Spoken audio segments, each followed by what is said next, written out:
Como, como cada domingo es un placer poder compartir con ustedes nuevamente, hermanos. Si tienen sus Biblias, por favor, abra su Biblia ahí en el libro de los Hechos, en el capítulo 1 en adelante, y mantenga ahí su Biblia abierta o su celular, su dispositivo móvil, ahí en Hechos capítulo 1.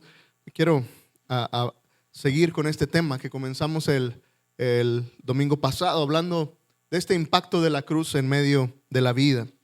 El domingo pasado le decía que finalmente tenemos que preguntarnos ¿qué impacto tiene la cruz de Cristo en la vida de las personas? ¿Qué impacto tiene este tiempo de celebración que estamos entrando? Que casi puedo asegurar que el mundo entero se reúne estos días alrededor de este evento, el evento de la cruz, y cada quien a su manera y a su forma está celebrando, está festejando este asunto de la muerte y resurrección de Jesús. Para algunos este es un tiempo altamente religioso y algunos vuelven a la iglesia religiosamente como algo tradicional, que es Semana Santa, hay que ir a la iglesia.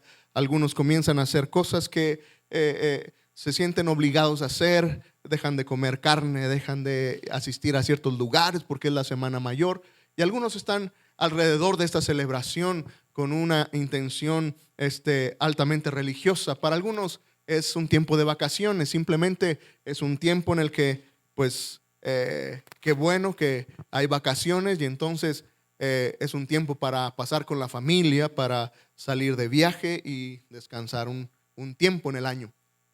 El punto es que al final la mayoría de las personas, una gran mayoría, sabe acerca de este evento de la cruz de Cristo. Pero nuevamente déjeme insistir en la misma idea, más allá de un asunto meramente religioso o meramente de tradición. ¿Qué impacto tiene la cruz en medio de nuestras vidas? ¿Qué es lo que la cruz de Cristo ha impactado a la vida de la humanidad? Y entonces el domingo pasado hablamos que uno de los grandes impactos de la cruz tiene que ver con producir fe. El hecho de que Cristo haya muerto y haya resucitado nos daba la oportunidad de creer en Él y depositar nuestra fe plenamente en ese Mesías que vino a vivir a este mundo y se convirtió en el Salvador de la humanidad. Y entonces hablamos acerca de eso el domingo pasado. Hoy déjeme abordar un poquito más en medio de este tema en este sentido. ¿Sabe? Estoy convencido que la cruz de Cristo tiene que ver con nosotros, porque eso trae propósito y sentido para la vida. La cruz de Cristo trajo sentido y trajo dirección y trajo propósito a la vida de todos aquellos que han creído en Él. Y entonces hoy quiero hablarte acerca de esto. Y el domingo pasado abordamos el pasaje en Lucas 24, si recuerdas, casi los últimos versículos del Evangelio de Lucas. Y es interesante, quiero conectarlo con Hechos capítulo 1, porque parece que es la continuación de Lucas. De hecho, si eres nuevo en la Biblia y estás apenas leyendo la Biblia, se vuelve muy interesante entender quién escribió qué.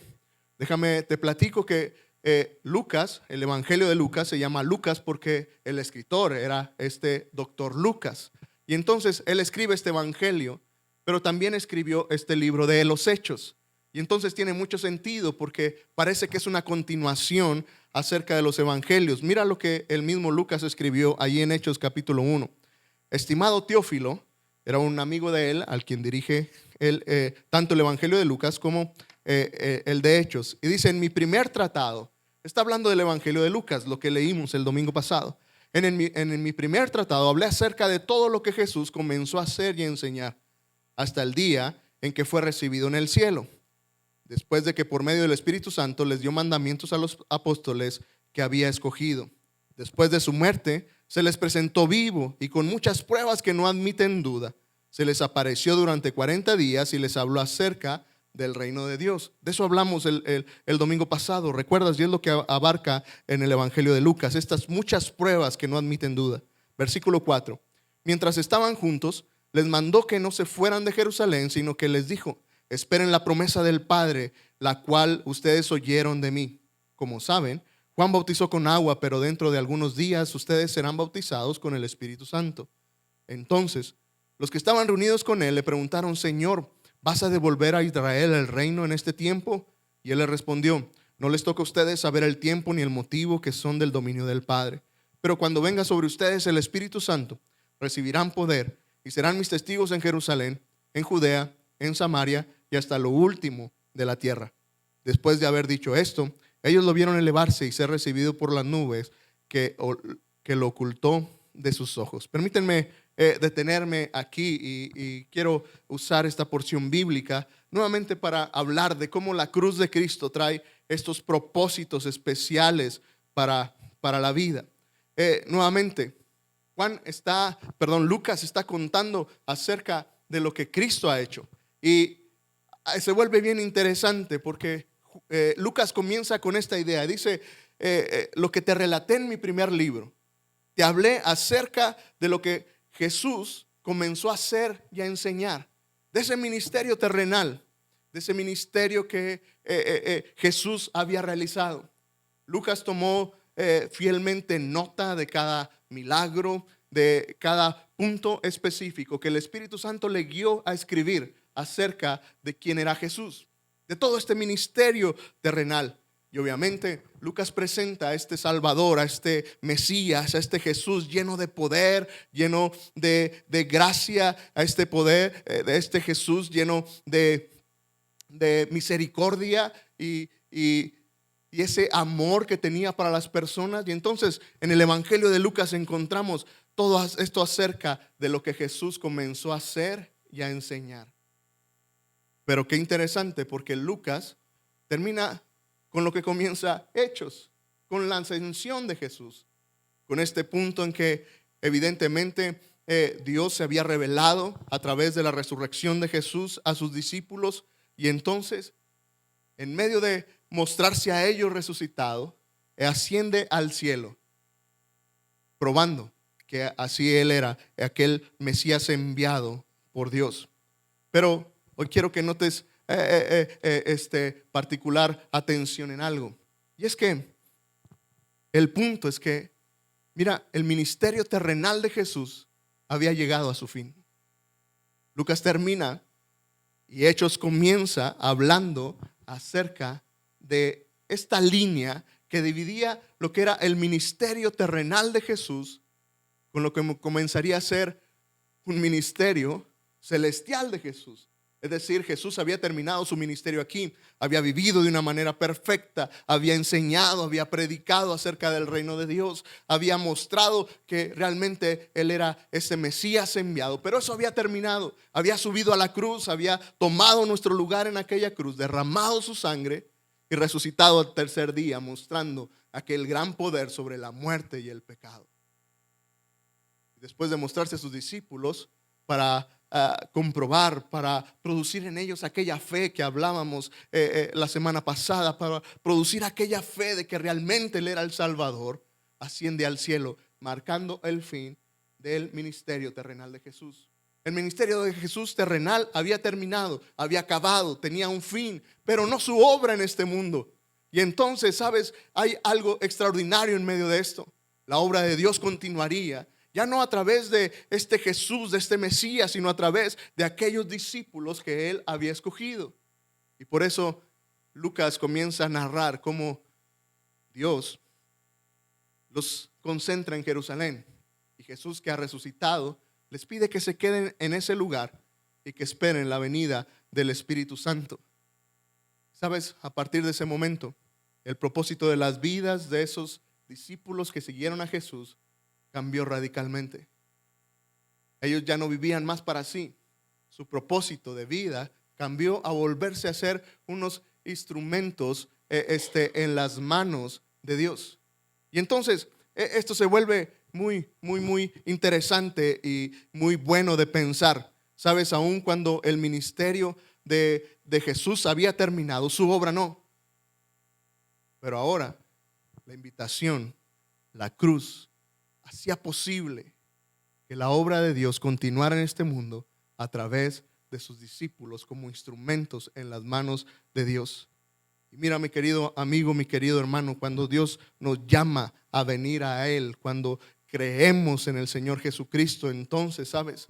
también tenemos un llamado a ser sus siervos, a ser sus instrumentos en sus manos. Todos los hijos de Dios somos llamados al ministerio en medio de haber creído en aquella cruz del Calvario. Y esto es algo extraordinario, porque mira, piénsalo. La cruz no solamente ganó un boleto al cielo, no solamente nos alcanzó para que no sufriéramos la pena del infierno. La cruz de Cristo tuvo como propósito y tuvo como sentido el venir a ser instrumentos en las manos de Dios. No por nuestra habilidad, no porque tú y yo pudiéramos llegar a ser muy buenos. Sabes, el que la obra de Cristo siga creciendo en este mundo no depende de nuestra capacidad o de nuestro conocimiento o de lo bueno que tú y yo podamos llegar a ser. Al final, ¿sabes? Llegamos a ser instrumentos en las manos de Dios por la presencia del Espíritu Santo en nosotros. Por eso Jesús les dijo a sus discípulos: quédense en Jerusalén y esperen la venida del Espíritu Santo, y Él les dará este poder, esta habilidad de convertirse en testigos de lo que yo soy. Mira, la cruz cambia el propósito de la vida. Estos hombres, estos discípulos de Jesús, dejaron de vivir para ellos mismos y comenzaron a vivir para el Señor como instrumentos en sus manos. Nuevamente, sabes, no se trataba de sus habilidades, no se trataba ni siquiera de su experiencia al caminar con Jesús. Se trataba de la presencia del Espíritu Santo en medio de ellos. Era lo que los capacitaba. Era lo que los hacía distintos, diferentes. El ser esas herramientas en las manos de Dios sigue vigente para ti y para mí, para todos aquellos que creen en la cruz del Calvario. ¿Sabes? Dios cambia nuestro propósito de vida. En vez de vivir para nosotros mismos, ahora podemos vivir para un propósito mucho más sublime y mucho más grande. Ser instrumentos en las manos de Dios para bendecir a otros. Es increíble. Mira, vivimos en una cultura ensimismada, buscando alcanzar los propósitos y los deseos de cada quien. Vivimos en una cultura que nos ha enseñado a perseguir nuestros sueños, que nos ha enseñado a buscar a agradarnos a nosotros mismos. Pero la cruz de Cristo vino a romper con todo eso, y la cruz de Cristo entonces cambia el propósito, la agenda de la vida, y entonces ya no se trata de nosotros, sino se trata de ser instrumentos en las manos de Dios. Y nuevamente déjame insistir, es un verdadero privilegio. Jesucristo, orando por sus discípulos y hablando del ministerio de sus discípulos, dijo que aquellos seguidores de Jesús harían cosas mayores que Él mismo había hecho en este mundo terrenal. ¿No te parece extraordinario? ¿No te parece extraordinario ser un instrumento en las manos de Dios? Continuar la obra de alguien como lo fue Jesucristo. ¿Sabes? Eso cambia el propósito de la vida. Los discípulos, nuevamente, dejaron de vivir para ellos mismos y se volvieron instrumentos en las manos de Dios para extender su reino, para extender aquella bendición. Y nuevamente, ¿sabes? Esto solamente era posible por aquella intervención del Espíritu de Dios en medio de sus vidas. Y hasta las fechas sigue siendo igual. Todos aquellos que hemos seguido a Jesucristo como nuestro Señor y Salvador, y que nuestra agenda ha cambiado y ya no vivimos solamente para nosotros, sino para ser instrumentos en las manos de Dios. Y no precisamente estoy hablando de que tienes que dejar tu trabajo y tienes que dejar tu ciudad como aquellos misioneros, como hablábamos ahorita acerca de esta familia Madrid. Más allá de eso, ¿sabes? Estoy hablando de el hecho de poder entender y decir que puedes ser un instrumento de las manos de Dios ahí donde estás. Y nuevamente esto es extraordinario. La invitación de Dios no se limita a un solo grupo de personas, no se limita a habilidades específicas, se limita a hombres y mujeres que creen y confían en Él. Y ahí donde tú estás puedes volverte este instrumento útil en las manos de Dios. Y entonces la cruz de Cristo cambia y transforma el propósito de la vida. Los discípulos de Jesús, aquellos que le vieron resucitar, aquellos que lo vieron ascender al cielo, su propósito de vida cambió radicalmente a partir de eso. Pero ¿sabes qué es lo más extraordinario? Que conforme ha avanzado la historia de la humanidad, miles de personas que hemos creído en el Señor, nuestra agenda ha cambiado. Pregúntale a algún discípulo de Jesús, y tal vez no sea un misionero fuera del país, pero sí te diremos que al final nuestro propósito de vida va más allá de simplemente alcanzar nuestros sueños, por buscar alcanzar los sueños y los propósitos de Dios en medio de nuestra vida y de nuestra comunidad. ¿Sabes? Estos propósitos de Dios de bendecir al mundo tenía que ver con este reino de Dios. Los discípulos hacen una pregunta interesante. Si notaste en la lectura, ellos preguntaron acerca del reino y su pregunta era correcta, pero mal fundamentada.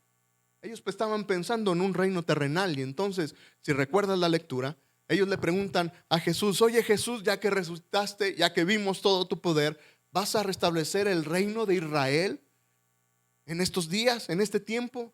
Ellos estaban pensando correctamente. Jesús era el rey, pero tenían una pequeña confusión. Ellos estaban pensando en un reino meramente terrenal, en algo que tenía que ver con ellos. Y entonces hablan de este reino de Israel. Ellos querían ser libres de la opresión de Roma sobre ellos y pensaban en un reino meramente material y temporal en realidad. Pero Jesús aclara su punto y les dice: el reino es distinto. El reino a los que les estoy invitando a vivir es algo muy, muy distinto. Y entonces, ¿sabes? En medio de los cambios de propósito de la vida, estos hombres, estos discípulos, su propósito de vida cambió para vivir por un reino, el reino de Dios. Y se vuelve interesante entonces que estos discípulos comenzaron a vivir en este reino. Y cuando hablamos acerca del reino de Dios, y la Biblia está llena de esta imagen del reino de Dios, se vuelve interesante pensar en él. Porque mira, al final, los discípulos estaban pensando en esta solución redentora de parte de Dios en medio de un asunto meramente político. Y ellos estaban pensando que tal vez a través de una revolución política iban a ser libres de la opresión en Roma. A través de una guerra iban a solucionar sus problemas. Pero el reino de Dios va mucho más allá. Está hablando de una opresión, de una batalla que se libra en el corazón de las personas. Y nuevamente, ¿sabes?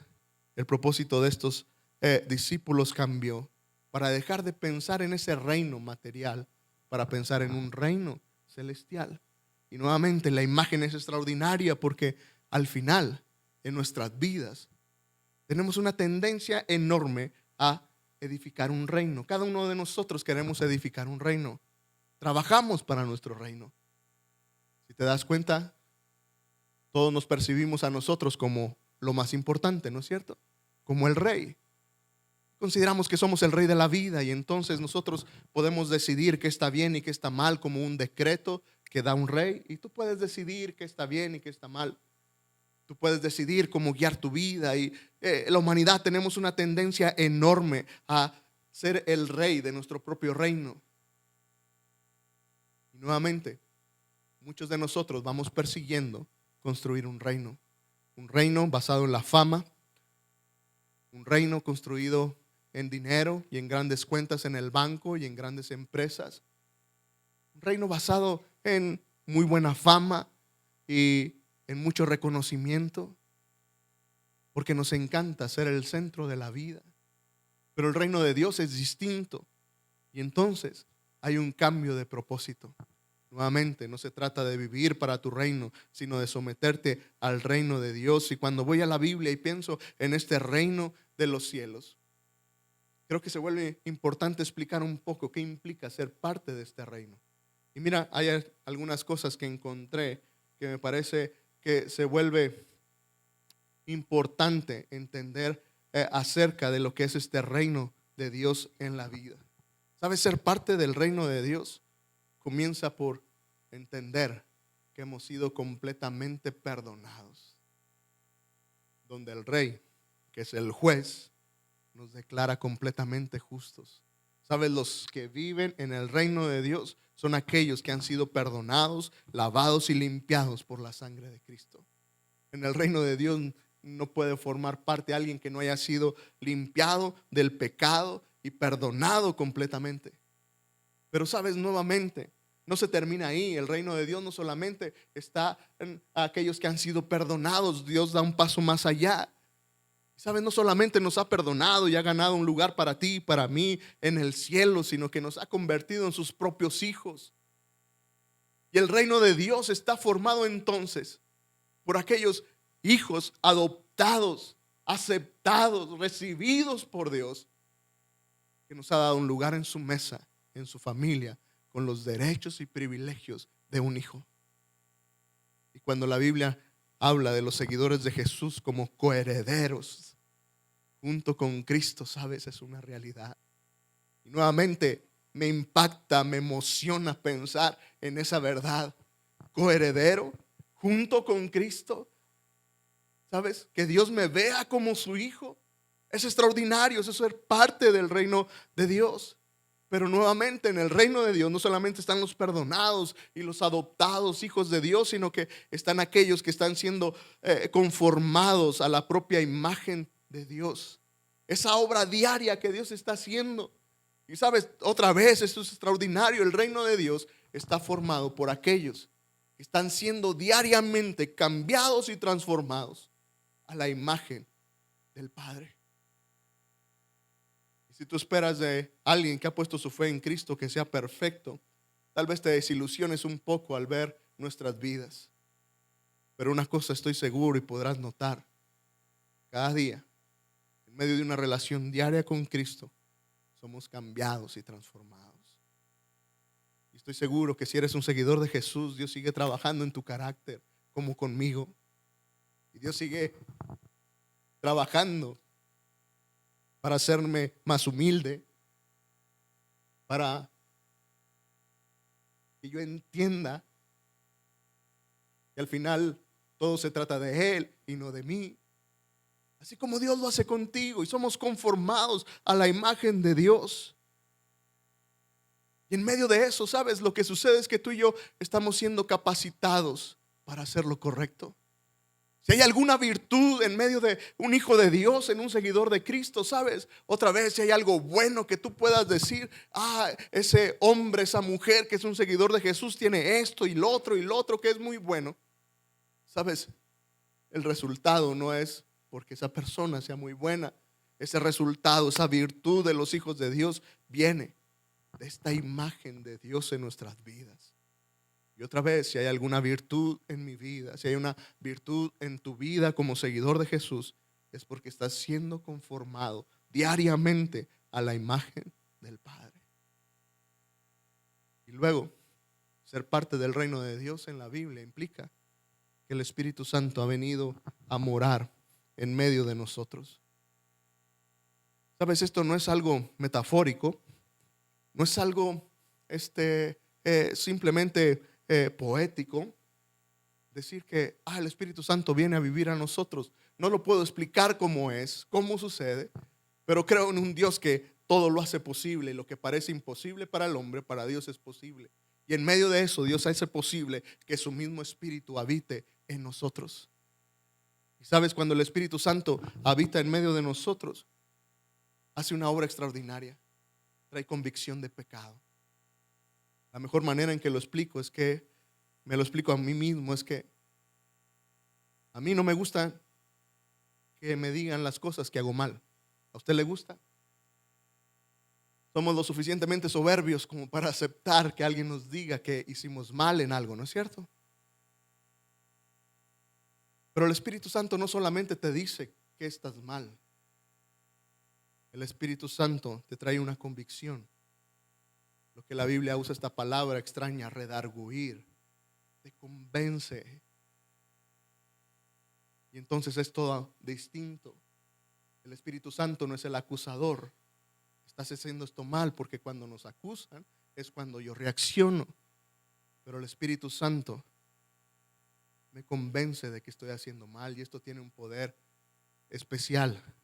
Finalmente, se trata acerca de eso, de lo que el Espíritu Santo hace, pero no solamente se trata de este asunto de que nos convence de pecado, sino que también nos guía a toda verdad.